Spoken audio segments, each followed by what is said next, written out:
ગણતરીના કલાકોમાં ઘરફોડ ચોરીના ગુનાનો ભેદ ઉકેલી ચોરીમાં ગયેલ મુદ્દામાલ સાથે એક આરોપીને પકડી પાડતી Saroli police station surveillance team. Police commissioner Anupamsinh Gehlot, ખાસ પોલીસ કમિશનર સેક્ટર 1, નાયબ પોલીસ કમિશનર ઝોન 1, મદદનીશ police commissioner B division Surat શહેરનાઓએ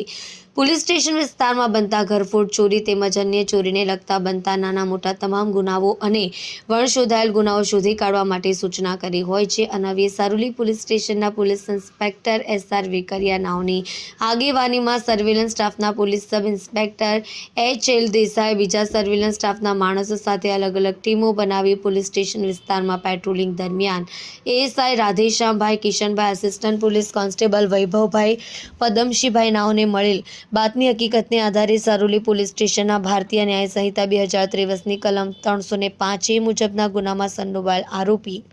Deepaksinh શિવનારાયણસિંહ નાઓને ઘરફોડ ચોરીમાં ગયેલ રોકડા ₹99,000ના મુદ્દામાલ સાથે પકડી પાડી ઘરફોડ ચોરીનો અનડિટેક ગુનો ગણતરીના કલાકોમાં ડિટેક્ટ કરી ખૂબ જ પ્રશંસનીય કામગીરી કરી છે.